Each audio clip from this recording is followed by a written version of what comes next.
நேயர்களே, இப்போ நம்ம ஒரு சர்வதேச செய்தியை பேச போகிறோம். அந்த செய்தி என்னன்னா, உலகை அச்சுறுத்தும் 3வது உலகப் போர் ஆரம்பிக்க போகிறதா அப்படிங்கிற ஒரு கேள்விக்கு பதிலாக இந்த செய்தியை நான் தர்றேன்.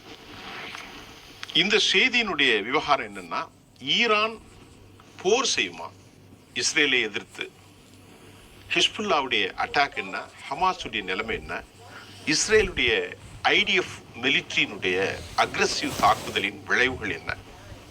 இப்போ நம்ம பேசுவதற்கு முன்னால இதன் மூலமாக சர்வதேச அளவில் ஏற்பட்டிருக்கக்கூடிய ஒரு பெரும் பதட்டம், குறிப்பாக நீங்க பார்த்தா இன்வின்சிபிள் ஃபோர்ஸ்ன்னு சொல்லக்கூடிய இஸ்ரேல் தொடர்ந்து தாக்குதலுக்கு உள்ளாகி இருக்கிறது. அதான் ரொம்ப முக்கியமான விஷயம். கடந்த வாரம் போட்ட நியூஸ்ல வேற மாதிரி சொன்னேன். இப்போ என்னன்னா, உலகத்தில் இப்போ யார்கிட்ட கேட்டாலும் யூதர்களை வெற்றி கொள்வதற்கு யாராலும் முடியாது அப்படிங்கிறதான் ஒரு பாயிண்ட்டு. இன்னைக்கு நிலைமை மாறி யூதர்கள், அதாவது இஸ்ரேலிய இராணுவத்தினுடைய செயல்பாடுகள் மட்டும் இல்லை, 18,000த்திற்கு மேற்பட்ட இஸ்ரேலிய இராணுவ வீரர்கள் கொல்லப்பட்டிருக்கிறாங்க ஹமாஸோட. ஒட்டுமொத்தமாக 40,000 பொதுமக்கள், பெண்கள், குழந்தைகளை யூடிஎஃப் இராணுவம், அதாவது ஐடிஎஃப் இராணுவம் படுகொலை செய்திருக்கிறது.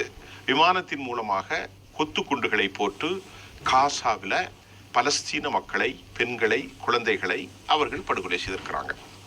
இப்போ இந்த ஐடிஎஃப் மெக்காவா வெர்ஷனுங்கிற மிக சர்வதேச அளவில் எங்கள்கிட்ட இல்லாத அளவுக்கு தாக்குதலை எல்லா விதத்தையும் நாங்கள் கட்டுப்படுத்த முடியும் அப்படின்னு சொல்லிட்டு மெக்காவா வெர்ஷன் ஒரு பெரிய டேங்கரில் படைப்படையாக சென்றார்கள். ஆயிரக்கணக்கில், நூற்றுக்கணக்கான 700, 500ங்கிற மெக்காவா டேங்கரோடு.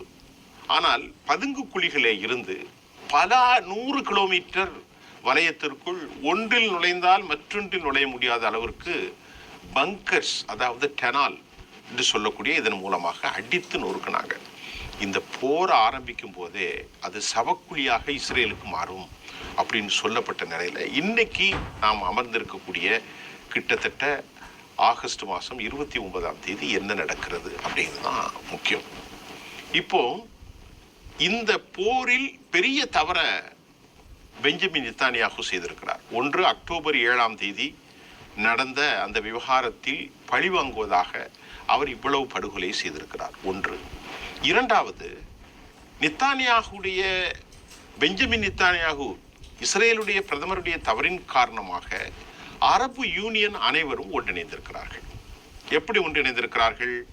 தவறுக்கு மேல் தவறு செய்கின்றார் பெஞ்சமின் நெத்தன்யாகு. முதல் கட்டமாக அவர் செய்த தவறு, அக்டோபர் 7இல் ஹமாஸ் அடிக்கும் போது இவர் திருப்பி சில நாட்கள் தாக்குதல் நடத்தி படைகளை வாபஸ் பெற்றிருந்தால் பிரச்சனை முடிந்திருக்கும். முழுமையாக ஹமாஸை நான் கொன்றொழிப்பேன், அழித்தொழிப்பேன், ஹமாஸில் ஒரு உறுப்பினர்கள் கூட இல்லாமல் நான் பார்த்து கொள்வேன் அப்படின்னு சொல்லி இன்றைக்கு அவர் ஹமாஸையும் பகையாக எடுத்துக்கொண்டார். ஹமாஸுக்கு ஆதரவாக ஈரானுடைய ப்ராக்சியாக ஹூத்திகள், ஏமனுடைய ஹூத்திகள், மிக வலிமையான கட்டமைப்பை கொண்டிருக்கக்கூடிய லெபனானில் இருந்து செயல்படக்கூடிய ஹிஸ்புல்லா இப்பொழுது என்ன செய்தார்கள் என்றால், தவறான சில ஐடியாலஜி அல்லது ஒரு ஸ்ட்ராட்டஜின் மூலமாக சிக்கினாங்க. இந்த தாக்குதலில் ஹமாஸில் நிறைய ஹமாஸை அழிக்கிறேன் என்று சொல்லி இஸ்ரேலுக்கு காசாவுக்குள்ள நுழைந்து பலஸ்தீனத்தில் பெண்களை கொலை செஞ்சீங்க. சர்வதேச அளவில் ஏராளமான குண்டுகளை போட்டு யாரும் கேட்க முடியாமல் 40,000 பெண்கள், குழந்தைகள், பெரியவர்கள், முதியோர்கள் எல்லாத்தையும் காலி பண்ணி 60% மேலே காசாவில் கட்டடங்களே இல்லாத நிலையாக்கி மறுபடியும் நீங்கள் வெற்றி பெற்றீங்களா? 11 மாதம் ஆயிடுச்சு. இந்த அக்டோபரில் ஆரம்பிச்சது 7ஆம் தேதி, இன்னைக்கு எவ்வளோ ஆச்சு? 11 மாதம் ஆச்சு. இப்போ என்ன கேட்குறாங்க இஸ்ரேலில்?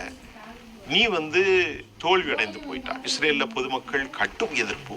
இஸ்ரேலுடைய முன்னாள் இராணுவ மிலிட்ரி இன்றைய கூடிய எல்லாரும் சொன்னாங்க, இஸ்ரேலுடைய நிலை ரொம்ப மோசமாயிட்டு, இஸ்ரேலுடைய பொருளாதாரம் வலிமையிழந்து போச்சு, வடக்கு பகுதியில் இஸ்ரேலிருந்து மக்கள் சாறை சாறையாக வெளியேறிட்டாங்க, இஸ்ரேலிருந்து பலர் நாட்டை விட்டு வெளியேறிட்டாங்க, இஸ்ரேலுடைய பொருளாதாரம் 20 GDP இருந்தது 17 இப்போ 1.2 ஆயிட்டு.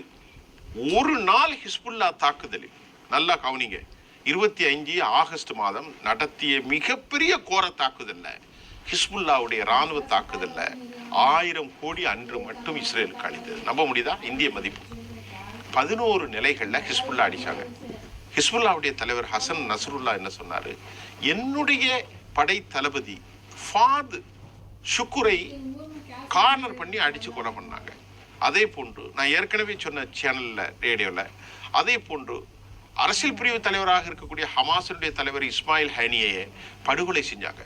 அவரு கத்தார்ல வச்சு செஞ்சதை விட்டு போட்டு ஈரான்ல போய் ஈரானுக்கு சவால் விட்டாங்க. ஈரானுடைய பிராக்சியா இருக்கக்கூடிய ஹூதிகள் இஸ்ரேலுக்கு எந்த கப்பலும் வரக்கூடாதுன்னு அடிச்சு நொறுக்கி ஹஃபா துறைமுகத்தை நாசமாக்கிட்டாங்க. இதுக்கு இடையில ஆகஸ்ட் மாதம் 25ஆம் நடந்த தாக்குதல் 11 நிலைகள்ல மிலிட்ரி கம்ப்ளீட்டா கிட்டத்தட்ட 500 பேருக்கு மேல் கொல்லப்பட்டிருப்பதாக தகவல்கள் வருகின்றது. இஸ்ரேல் ஏதோ 1 பேர் இறந்துட்டாங்க, 2 பேர் இறந்துட்டாங்க, சில இடங்கள் பற்றுளிகிறது என்றெல்லாம் பொய் கதை சொல்லிட்டு இருக்கிறாங்கிறது தான் உண்மையான தகவல். உண்மையிலேயே ஹமாஸ் 40,000 பேரை படுகொலை செய்தீர்கள். அதே போன்று இஸ்ரேல் ராணுவத்தினுடைய 18,000 பேர் படுகொலை செய்யப்பட்டிருக்கிறார்கள். எங்கே? காசாவில். இப்பொழுது என்ன நடக்குது என்றால், ஹிஸ்புல்லாக்கள் ஒரு வலிமையான இராணுவமாக இருக்கிறார்கள். ஹிஸ்புல்லா தொடர்ந்து தாக்குதலை நாங்கள் இனி வீரியமாக நடத்த போகிறோம். நான் ஏற்கனவே சொன்ன மாதிரி ஈரானோடு போர் இப்பொழுது ஹிஸ்புல்லாவுடைய தாக்குதலை மட்டுப்படுத்த முடியாமல் இஸ்ரேல் திணறுகின்றது. விளைவாக மற்றொரு தவறை அவர்கள் செய்தார்கள். இப்பொழுது காசாவிலே அவர்கள் இதுவரை போரிட்டுக் கொண்டிருந்தார்கள். பலஸ்தீனத்தில் 2 தினங்களுக்கு முன்பு வெஸ்ட் பேங்க் என்று அழைக்கப்படக்கூடிய அப்பாஸினுடைய கட்டுப்பாட்டில் இருக்கக்கூடிய மேற்கு பகுதிகளுக்குள், பலஸ்தீனத்தினுடைய மேற்கு கரைக்குள் உள்ளே புகுந்து இப்பொழுது அங்கேயும் பகையை சம்பாதித்திருக்கிறார்கள். அப்ப தப்பு மேல தப்ப செஞ்சு ஏற்கனவே ஹமாஸை போரிட்டு ஹமாஸோடு ஜெயிக்க முடியல. காசாவில் என்னெல்லாம் அட்டுழியம் செய்ய முடியுமோ அவ்வளோ அட்டுழியமும் இஸ்ரேல் செஞ்சது. காசாவில் பெண்கள், பச்சிளம் குழந்தைகள், வழிபாட்டு தலங்கள், மசூதிகள் எல்லாவற்றையும் அடித்து தரநாசமாக்கி அவர்களை தெற்குலேருந்து வடக்கப்போ, வடக்கிலேருந்து ரஃபாக்கு போ, ரஃபா பார்லேருந்து தெற்கப்போன்னு சொல்லி அந்த ஹமாஸை கொலை செய்கிறேன் என்று ஒட்டுமொத்த பலஸ்தீன மக்களை நாசமாக்கினாங்க. அது மட்டும் இல்லை தோழர்களே, ரஃபா பகுதியிலிருந்து எகிப்திலிருந்து வரக்கூடிய அளவிற்கு உணவுப் பொருட்கள் வராமல் தடை செஞ்சார்கள். என்ன நடந்துச்சு தெரியுமா? இஸ்ரேலுடைய மினிஸ்டர் ஒருத்தர் சொன்னார், அவருடைய பேர் எனக்கு ஞாபகம் இல்லை, இவர்கள் எங்களை எதிர்த்தால் வறுமையில் இவர்களுக்கு பட்டினி கிடந்து சாக வேண்டியதான். அது நியாயப்படுத்தினார். இது பெரிய தப்பு. அடுத்த தப்பு, ஹமாஸை எதிர்க்கிறேன்னு சொல்லி இவங்க காசாவில் மட்டும் தாக்குதல் நடத்தினா பரவாயில்ல. பலஸ்தீனுடைய 2 ஸ்டேட்ஸ், ஒரு பகுதி காசா, மற்ற இடம் வெஸ்ட் பேங்க், மேற்கு பகுதி. இப்போ மேற்கு பகுதியில் இவங்க நேற்றிலிருந்து தாக்குதல் நடத்த ஆரம்பிச்சிருக்காங்க. இப்போ அங்கே புதிய எதிரி யாருன்னா PLO, அதாவது யாசிர் அரஃபாத்துடைய தலைமையில் உருவாக்கப்பட்டு இன்றைக்கு அப்பாஸினுடைய கண்ட்ரோலில் இருக்கக்கூடிய PLO, பலஸ்தீன் லிபரேஷன் ஆர்கனைசேஷன். இந்த அமைப்பு இப்போ அவங்களுக்கு எதிராக மாறிட்டாங்க. இப்போ எத்தனை எதிரிகளை சந்திக்கிறாங்க? Iran, Hezbollah, Hamas, PLO, Houthi மற்றும் இஸ்ரேல் ரெசிஸ்டன்ஸ், அதாவது இஸ்லாமிக் ரெசிஸ்டன்ஸ். இவ்வளவு பேரும் ஒரு நாட்டை தாக்க முடிந்து விட்டால் எப்படி அவர்கள்ட்டேருந்து தப்ப முடியும்? கொஞ்சம் நினைச்சு பாருங்க, எவ்வளவு முட்டாள்தனமான ஸ்ட்ராட்டஜியை வகுத்திருக்கிறது அமெரிக்காவும் நெத்தன்யாகும். இதுக்கடல சவுதியும் ஈரானுடைய எக்ஸ்டர்னல் அஃபேர்ஸ் மினிஸ்டரும் சவுதியினுடைய எக்ஸ்டர்னல் அஃபேர்ஸ் மினிஸ்டரும் பேசியிருக்கிறாங்க. சவுதி சுன்னி அமைப்பினுடைய, அதாவது இஸ்லாமிக் பிரிவினுடைய ஒரு குறுப்பு தலைவர், சர்வதேச அமைப்பு. இது இஸ்லாமிக் அமைப்பாக சொல்லப்படுகிற ஷியா பிரிவினுடைய தலைமை. ரெண்டுமே மிகப்பெரிய செல்வம் கொளிக்கும் நாடு. அப்புறம் அமெரிக்காவை அச்சுறுத்தக்கூடிய ட்ரோன் கண்டுபிடிப்புகளில், ட்ரோன் சிஸ்டத்தில் ரொம்ப எக்ஸ்பர்ட்ஸ். அணு ஆயுத என்ரிச் பண்ணக்கூடிய அளவுக்கு மிலிட்ரியில் பெரிய தளவாடங்களை கொண்டிருக்கக்கூடிய ஈரான் இன்னைக்கு உக்ரைன் போரில் சோவியத் யூனியனுக்கு தற்கொலை ட்ரோன்களை சப்ளை பண்ணக்கூடிய அளவுக்கு டெக்னாலஜி வைஸாக டாப் மோஸ்டாக இருக்கிறாங்க ஈரான் தனக்குன்னு வைத்திருக்கக்கூடிய அமைப்பு தான் ஹிஸ்புல்லா. 1,00,000 ஆர்மி இருக்கிறாங்க. அவங்களுக்கு தான் இவங்க பயந்தாங்க. அவங்க கரெக்டாக டார்கெட் பண்ணி கம்ப்ளீட்டாக அடிக்க ஆரம்பிச்சிட்டாங்க.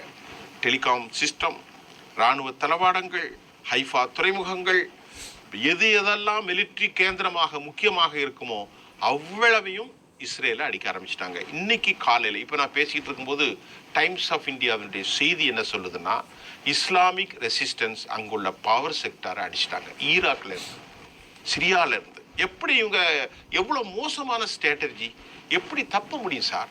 என்னதான் அணு ஆயுதம் இருந்தாலும், என்னதான் சிஸ்டம் இருந்தாலும், அமெரிக்காவிலிருந்து 23 பில்லியன் உதவி செஞ்சிருக்கிறாங்க. அமெரிக்காவிலிருந்து இராணுவ தளவாடங்களை கொடுக்குறாங்க. அமெரிக்க அதிபருக்கு எதிராக அமெரிக்க மக்கள் போராடுகிறார்கள். அமெரிக்காவினுடைய ஏவுகணை தாங்கி கப்பல்கள் வந்திருக்கிறது மத்திய தரைக்கடலுக்கு. நீ என்ன செய்ய முடிஞ்சது? என்ன காரணம் அப்படின்னு நான் சொல்றேன். நான் சொன்ன இவ்வளவு பேரும் இஸ்ரேலை அடித்து துவம்சம் செய்ய போகிறார்கள். இஸ்ரேல் இப்பொழுது மோசமாக இருக்கிறது. 20% ஜிடிபியின் வளர்ச்சி 1.2 ஆயிற்று. வேலையிழப்பெல்லாம் ஏற்கனவே நான் சொல்லிட்டேன் இந்த பேச்சினுடைய முன்னாடி. இப்போ இஸ்ரேலுடைய முன்னாள் இராணுவ தலைவர் 2 பேர் சொல்றாங்க, இனி இஸ்ரேலில் பிச்சைக்கார நாடாக போய்விடும். இஸ்ரேல் இதிலிருந்து தப்ப முடியாது. பெஞ்சமின் நித்தானியாகு பதவி ராஜினாமா செய்யணும்னு சொல்றாங்க. இப்போ அதுக்கு என்னன்னா, கருநாகமும் ராஜநாகமும் இல்லது என்னென்ன விஷப்ப ஜந்துகளுக்கு மத்தியில் அவருடைய பாதையில் ஒருவன் சிக்கிக்கொண்டால் எப்படி மாட்டுவானோ அதே போன்று தனது எதிரிகளான அரபுகளுக்கு மத்தியிலே இஸ்ரேல் மாட்டிக்கொண்டது. ஏனென்றால் அவர்கள் பத்துவா என்பது மத ரீதியாக இஸ்லாமிய சித்தாந்தத்தின் அடிப்படையில் இஸ்ரேலை தொலைத்து கட்டுவேன் என்று அந்த போராளி குழுக்கள், இஸ்லாமிய ஜிஹாதிகள் அனைவரும் உறுதியெடுத்து விட்டார்கள். இதை நன்கு உணர்ந்த மக்கள் இனி இந்த நாட்டில் நாம் வாழ முடியாது, இனி எப்பொழுதும் பிரச்சனை தான் என்பதை தெரிந்து கொண்டுதான் சாறை சாறையாக யூரோப்பிய யூனியனுக்கு அவர்கள் புலம்பெயர்ந்து செய்கிறாக ஒரு செய்தி வந்து கொண்டிருக்கிறது. ஏனென்றால் இராணுவ அதாவது விமானம் மூடப்பட்டு விட்டது. ஏனென்றா ஃப்ளைட்டில் டிக்கெட் இல்லை, அவ்வளோ கூட்டம் இருக்குது, ஷட் டவுன் பண்ணிட்டாங்க. ஏன்? நாட்டிலேருந்து மக்கள் இனி பாதுகாப்பு இல்லாமல் போகிறாங்க. டெல்லவி வரைக்கும் தாக்குதல் ஆரம்பிச்சிட்டாங்க. இஸ்ரேலுடைய வடப்பகுதி கையை விட்டு போயிட்டுங்கிறாங்க. யார் சொல்றா? யாஃபிர் லாயிர்னு சொல்லக்கூடிய எதிர்கட்சி தலைவர் குற்றச்சாட்டு வைக்கிறார். இஸ்ரேலுடைய வடப்பகுதி நம்முடைய கைகளில் இல்லை. ஏன்னா அது லெபனானுடைய பார்டர்ல இருக்கு. லெபனானுடைய சக்தி வாய்ந்த கேந்திரமாக ஹிஸ்புல்லா இருக்கிறாங்க, நஸ்ருல்லா இருக்கிறார், ஹசன் நஸ்ருல்லாவுடைய தலைமையில். அவங்க ஒரு பெரிய தற்கொலைதாரிகள். அவர்களுடைய 11 தாக்குதலில் 600க்கும் மேற்பட்ட இஸ்ரேலிய இராணுவம் இறந்திருக்கிறார்கள். இராணுவ கேந்திரங்கள் அழிக்கப்பட்டிருக்கிறது. இன்றைக்கு காலையில் பவர் ஸ்டேஷனை ஈராக்லேருந்து அடிச்சிருக்கிறாங்க. அப்ப எல்லாவற்றையும் அடித்து ஹவுதிகள் இஸ்ரேலுக்கு வரக்கூடிய கிரீஸ் நாட்டுடைய 1.5 லட்சம் டன் குரூட் ஆயில் அடிச்சு மோசம் பண்ணிட்டாங்க. ஹவுதிகள் கடல் வெளிகளே, மெடிட்ரேஷியன் சி, ரெட் சி வரக்கூடிய அவ்வளோத்தையும் அடிக்கிறாங்க. ஹிஸ்புல்லாக்கள் 11க்கும் மேற்பட்ட இராணுவ தளங்களை அடித்து நாசமாக்கிட்டாங்க. இஸ்லாமிக் ரெசிஸ்டன்ஸ் இன்னைக்கு பவர் செக்டார் அடிச்சுட்டாங்க. ஹமாஸ் மிக் M9 அப்படிங்கக்கூடிய ஹமாஸினுடைய அல் கசாம் பிரிகேட்ஸ்ங்கிற ஒரு மிக முக்கிய குரூப்ஸு டெல்லவியில் குண்டு போட்டு தாக்குறாங்க. அப்போ இதுக்கு பதில் வாங்குறதுக்கு IDF உடைய சோல்ஜர்ஸ் தினமும் பங்கர்ஸ் ஆம்புஷ் தாக்குதுன்னு சொல்லுவது. தமிழில் சொல்றது எப்படி? ஆம்புஷ்னா பதுங்கு குழியிலிருந்து இந்த வாகனங்களை தகர்த்து நூற்றுக்கணக்கான பிணங்களாக வருகிறார்கள். அன்னைக்கு பார்த்தீங்கன்னா ஒரே பங்கர்ல இருந்து நூற்றுக்கணக்கான பேர் உள்ள போனாங்க. இஸ்ரேல் ராணுவம் உள்ள இருந்து அடிச்சு அவ்வளோத்தையும் காலி பண்ணிட்டாங்க. எங்கே? ஹமாஸுக்கு எதிர்த்து போராடினது. ஏன்னா அவங்களுக்கு அவங்க மண்ணு, அந்த ஊர் கரெக்டாக தெரியும். இந்த ஸ்ட்ரீட் இப்படி வந்தால் இப்படி வரும்னு. புதுசாக போன IDF சோல்ஜர்ஸுக்கு, இஸ்ரேலுடைய சோல்ஜர்ஸுக்கு எதுவுமே தெரியல. இப்போ என்ன இறுதியாக வந்திருக்குன்னா, இராணுவத்துக்குள்ள பெரும் குழப்பம் வந்துருச்சு. ஏன்னா ஒரு குறிப்பிட்ட அளவுக்கு மேலே யாரும் மரணத்தை சுவைக்க விரும்ப மாட்டாங்க. ஏன்னு கேட்டிங்கன்னா, இஸ்ரேலுடைய இராணுவம் எல்லாம் ஒரு மென்மையான இராணுவமாகத்தான் இருந்தது. இதில் என்ன பிரச்சனைன்னா, இனி நாம் போரிட்டால் பல பேருக்கு கை இல்லை, கால் இல்லை, பிரெயின் இல்லை, பல பேர் மனச்சிதைவில் பாதிச்சிட்டாங்கிற செய்தியும் அமெரிக்காவிலிருந்து வரக்கூடிய வாஷிங்டன் போஸ்ட் மற்றும் செய்திகள் சொல்லி கொண்டிருக்கிறது. ஆக வாஷிங்டன் போஸ்ட்டும் நியூயார்க் போஸ்ட்டும் மனச்சிதைவு நோயினால் பாதிக்கப்பட்டிருப்பதாக சொல்லுகிறது. ஆக ஒட்டுமொத்தத்தில் இஸ்ரேல் ஒரு தோல்வியை நோக்கி பயணிக்கின்றது. ஒரே ஒரு விஷயத்தை சொல்லி முடிச்சிடுறேன். இஸ்ரேல் ஏன் வெற்றி பெற முடியாது அப்படின்னா ஒன்றுதான். ஆப்கானிஸ்தானில் அமெரிக்கா தோல்வியை சந்தித்தது, ஈரானில் தோல்வியை சந்தித்தது, லிபியாவில் தோல்வியை சந்தித்தது, ஈராக்கில் தோல்வியை சந்தித்தது, ஏமனில் தோல்வியை சந்தித்தது, வியட்நாமில் தோல்வியை சந்தித்தது. இவ்வளவும் அவங்களுக்கு காரணம்.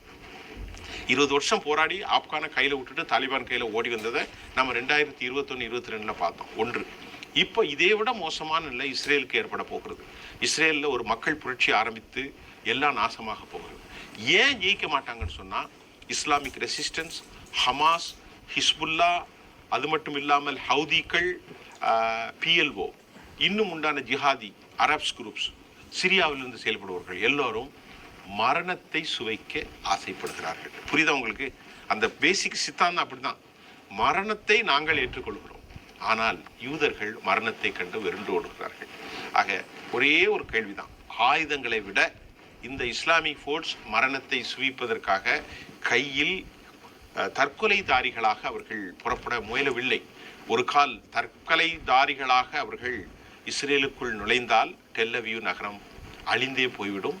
ஆபத்தான சித்தாந்தத்தை, ஆபத்தான ஒரு ஸ்ட்ராட்டஜியை இஸ்ரேல் முன்னெடுத்திருக்கிறது. அமெரிக்கா தாமதமாகத்தான் அதை உணர்ந்து தற்போது பேச்சுவார்த்தைக்கு ஈரானை அழைத்திருக்கிறார்கள். ஈரானுடைய ப்ராக்சியை இவ்வளவு அடித்தால், ஈரான் தாக்குதல் நடத்தினால் இஸ்ரேல் என்கிற நாடு இல்லாமல் போய்விடும். ஆக இன்னும் அடுத்த கட்டமாக ஆதாரத்தோட பல செய்திகளை தரப்போகிறேன். இது இன்னைக்கு நான் அமர்ந்திருக்கக்கூடிய ஆகஸ்ட் 29 காலை 12 மணி செய்தி.